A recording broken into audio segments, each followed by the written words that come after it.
और इस वक्त की बड़ी खबर आ रही है, आपको बता दें निर्भया के 2 दोषियों ने क्यूरेटिव पिटीशन डाली थी। सुप्रीम कोर्ट में सुनवाई हो रही थी और इसको खारिज कर दिया गया है, यानी कि अब इनका फांसी के तख्ते पर लटकना तय है। निर्भया के दोषियों की क्यूरेटिव पिटीशन पर सुनवाई हुई सुप्रीम कोर्ट में। 2 दोषियों ने क्यूरेटिव पिटीशन जो है वो डाली थी और उसको कोर्ट ने खारिज कर दिया है और अब ये तय है कि 22 जनवरी को आखिरकार निर्भया के दोषियों को फांसी होगी, फांसी के तख्ते पर ये लटकेंगे।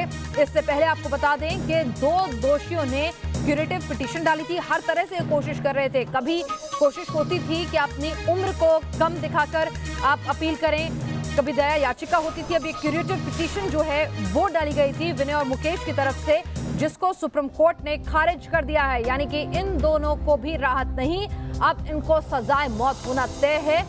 इस वक्त की बड़ी खबर, 22 जनवरी को सुबह 7 बजे चारों दोषियों को फांसी होगी। 4 में से 2 दोषियों ने क्यूरेटिव पिटीशन डाली थी, जिसे खारिज कर दिया गया है। सुप्रीम कोर्ट में इस पर सुनवाई चल रही थी। दोषी विनय और मुकेश की क्यूरेटिव पिटीशन को खारिज कर दिया गया है, यानी कि अब रास्ता जो है वो साफ हो गया है 22 जनवरी को फांसी देने का दोनों को। इससे पहले आपको बता दें कि पवन, विनय, मुकेश और अक्षय, ये जो 4 दोषी हैं, इनमें से एक पहले ही उसने खुद को मार लिया था। और आपको बता दें कि एक जो अभियुक्त था, जो आरोपी था निर्भया का, वो जुवेनाइल था। और ये चारों जो हैं, अब इनको यहाँ पर सजाए मौत 22 जनवरी को सुबह 7 बजे दी जानी है। सुप्रीम कोर्ट में इनकी क्यूरेटिव पिटीशन जो है, पुनर्विचार याचिका जो होती है, जिसमें आप कहते हैं कोर्ट से कि एक बार फिर हमारी बात को सुनिए, उस पर विचार कीजिए और राहत की एक तरह से अपील करने की कोशिश होती है या फिर और ज्यादा टाइम बाइंग होती है। तो अब यहाँ पर बड़ी खबर ये इस वक्त की कि निर्भया के दोषियों की फांसी की सजा जो है अब वो 22 जनवरी को उन्हें सुबह 7 बजे फांसी हो जाएगी। अरविंद हमारे साथ इस खबर पर और ज्यादा अपडेट के साथ जुड़ गए हैं। अरविंद, क्या हुआ कोर्ट में सुनवाई के दौरान?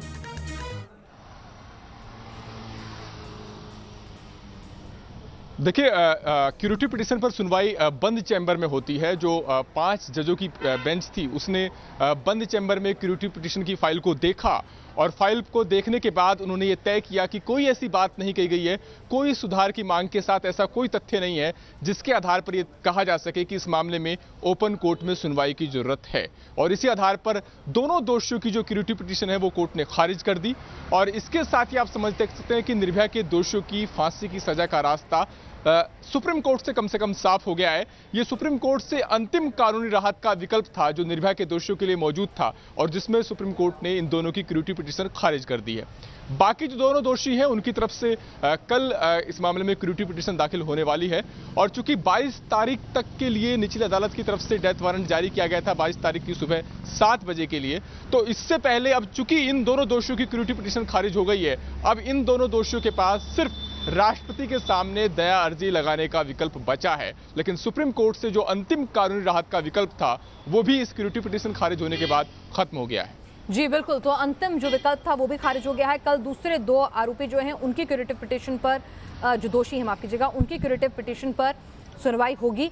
अब अरविंद, राष्ट्रपति के पास दया याचिका का रास्ता खुला है और जिस तरह से इनकी अभी तक का जो इनका पूरा का पूरा प्रोसेस रहा है, चाहे वो अपनी उम्र को लेकर दोबारा कंसिडरेशन की रिक्वेस्ट डालना हो या फिर क्यूरेटिव पिटीशन डालना हो, ये लोग टाइम बाइंग कर रहे हैं। तो मुझे लगता है कि क्या ये राष्ट्रपति के पास दया याचिका के अधिकार का भी इस्तेमाल करेंगे? इनके वकीलों से कुछ बात हुई हो?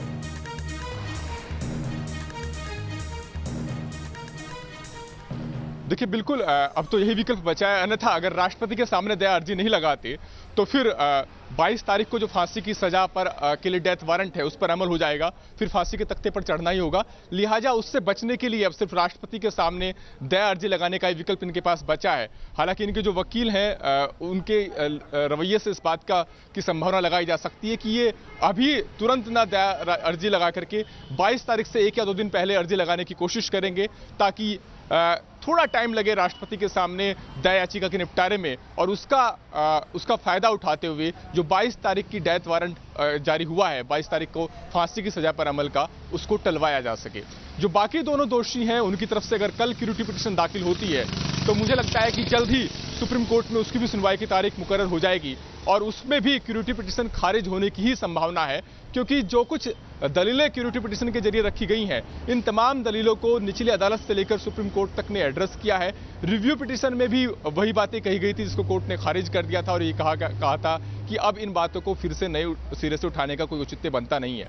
तो ऐसे में क्यूरेटिव पिटीशन में कोई बड़ी राहत मिल पाएगी बाकी दोनों दोषियों को भी, इसकी संभावना ना के बराबर है। और ऐसे में अगर क्यूरेटिव पिटीशन खारिज होती है तो सिर्फ कानूनी राहत के तौर पर, जो संवैधानिक राहत के तौर पर एक विकल्प बचता है, वो इन दोषियों के पास यही बचता है कि वो राष्ट्रपति के सामने दया अर्जी लगाएं और उसका हवाला देते हुए फिर निचली अदालत की तरफ से जो डेथ वारंट जारी हुआ है उसको टलवाने की कोशिश करें। बिल्कुल, तो यहाँ पर कोशिश इनकी ये है अरविंद की टाइम जो है उसे ज़्यादा से ज़्यादा डिले किया जा सके, वक्त जो है उसको ज़्यादा एक तरह से जिसके कहते हैं मोहलत अपने लिए मांग रहे हैं यहाँ पर। और कल अगर दोबारा क्यूरेटिव पिटीशन की जैसे कि संभावना जताई जा रही है कि दोनों दोषी जो दूसरे अन्य दोषी हैं उनकी तरफ से क्यूरेटिव पिटीशन दाखिल हो सकती है, फिर उसके लिए सुनवाई की तारीख मुकर्रर होगी। और जैसे कि अरविंद ने कहा कि कोई खास सबूत या कोई नया तथ्य है, ऐसा कुछ भी स्ट्रांग उनके पास पॉइंट नहीं है जिस पर उन्हें कोई राहत मिलती हुई दिखे। हाँ, राष्ट्रपति के पास दया याचिका का विकल्प जो है वो जरूर अभी भी खोला हुआ है।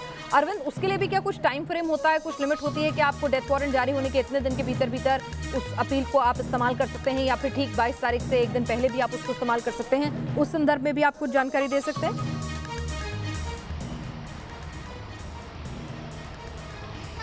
देखिए, डेथ वारंट जारी होना जरूरी नहीं है राष्ट्रपति के सामने दया अर्जी लगाने के लिए। इस अधिकार का इस्तेमाल कभी भी किया जा सकता है।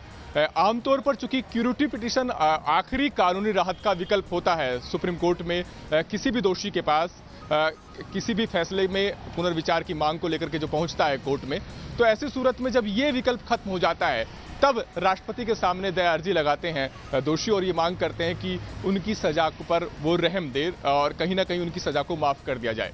तो ऐसे में जबकि क्यूरेटिव पिटीशन का विकल्प इनके लिए खत्म हो गया है, तो अब एक संवैधानिक जो विकल्प बचा है वही राष्ट्रपति के सामने दया अर्जी लगाने का विकल्प बचता है।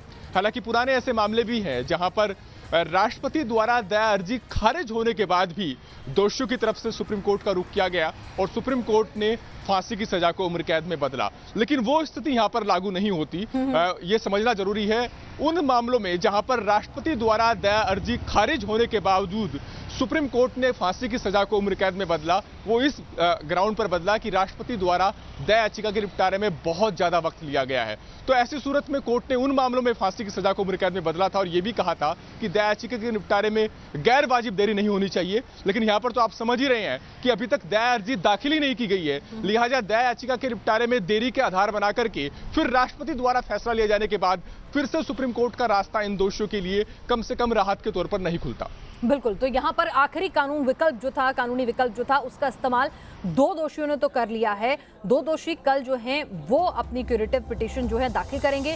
कहीं ना कहीं वकीलों की तरफ से एक मोहलत जिसे कहते हैं टाइम बाइंग के, आप वक्त खरीद रहे हैं अपने लिए, क्योंकि फैसला जो है बदलेगा ऐसा कतई नहीं लगता है। जिस तरह से सबूत आपके खिलाफ जाते हैं, चाहे निचली अदालत से हर अदालत में कमोबेश वही तर्कों को माना गया है, वही सबूतों को माना गया है, तो आपके लिए राहत जो है उसकी उम्मीद नहीं दिखती है।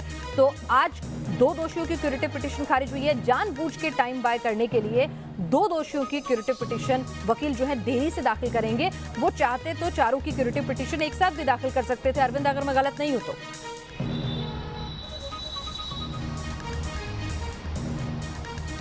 देखिए, वैसे क्यूरेटिव पिटीशन अलग अलग दाखिल होती हैं क्योंकि हर दोषी के साथ अलग अलग स्थितियां होती हैं और इस मामले में दोषियों के वकील भी अलग अलग थे।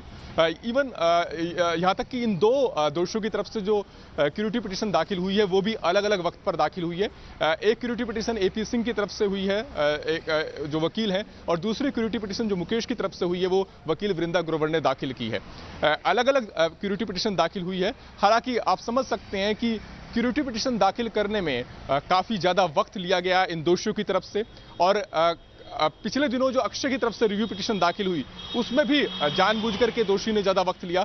जब पहले 3 दोषियों की रिव्यू पिटीशन पर सुनवाई हो रही थी तो सुप्रीम कोर्ट की तरफ से इस बात को ताकीद की गई कि जो चौथा दोषी है अक्षय, उसकी तरफ से भी पुनर्विचार अर्जी दाखिल हो जाए, लेकिन उसने दाखिल नहीं की और उसके बाद अंत में जाकर के उनकी तरफ से रिव्यू पिटीशन दाखिल हुई। तो आप समझ सकते हैं कि जितना ज्यादा कानून की इस लचीलेपन का फायदा उठाया गया इन दोषियों की तरफ से, खासतौर से इस बात को देखते हुए कि फांसी की सजा के अमल में देरी की जा सके। मैं आपको रोकना चाहूंगी वकील, वकील क्या कुछ कह रहे हैं, जरा वो चल सुन रहा है, लेते हैं। पब्लिक प्रेशर चल रहा है, पॉलिटिकल सेंटीमेंट मीडिया शामिल है। आप कोर्ट के बारे हाँ, में कोर्ट के बारे में बात कर रहे हैं। जो भी डिसीजन हुआ है हमें जजमेंट की कॉपी मिलेगी, उसके बाद जो भी हमारा क्लाइंट कहेगा, जो भी क्लाइंट से हम बात करेंगे, उसके बाद जो भी आगे की लीगल रेमेडीज हैं, फर्दर रेमेडीज हैं, वो हम उसको पूरा करेंगे। लीगल रेमेडीज करेंगे, क्यूरेटिव तो हो गया, क्या मर्सी पिटीशन अब बचता है? हाँ, जो आप बताएंगे, जैसे आपने मर्सी पिटीशन बताया तो मर्सी पिटीशन बताएंगे, यही मीडिया तो बता रही है। मैं यही तो कह रहा हूँ, ट्रायल है ये, मीडिया के क्वेश्चन से ही जवाब निकलते हैं। मीडिया ने कभी ये नहीं पूछा अगर आपके क्लाइंट की फांसी की सजा कम हो जाएगी, उम्र कैदें बदल जाएगी, तो आप क्या करेंगे। अगर ये पूछते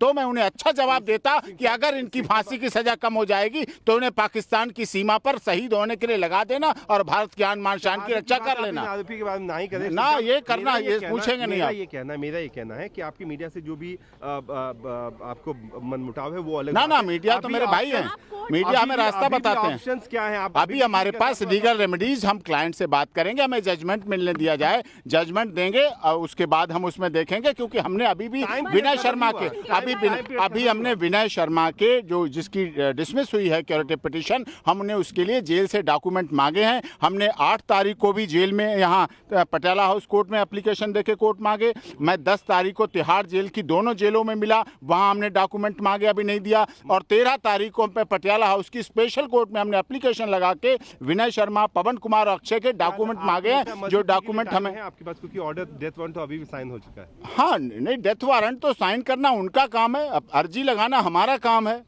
डिसमिस करना उनका काम है। मर्जी उनकी, अर्जी हमारी, मर्जी उनकी। और ये है क्योंकि पिटीशन के लिए कब जाएंगे, कितने दिन? मर्सी पिटीशन के लिए हम सारी ग्राउंड लेके जाएंगे। चलिए, तो एक तरह से तमाम कानूनी विकल्पों को इस्तेमाल करके वक्त खरीदने की कोशिश जो है अपने क्लाइंट्स के लिए यहाँ पे की जा रही है, इन दोषियों के लिए की जा रही है। 2 की क्यूरेटिव पिटीशन खारिज हो गई है। 2 दूसरे दोषी अपनी क्यूरेटिव पिटीशन कल दाखिल करेंगे, जिस पर अदालत जल्द ही सुनवाई करेगी। राहत मिले ऐसी उम्मीद कम ही है, लेकिन एक और रास्ता राष्ट्रपति के पास दया याचिका भेजने का खुला हुआ है।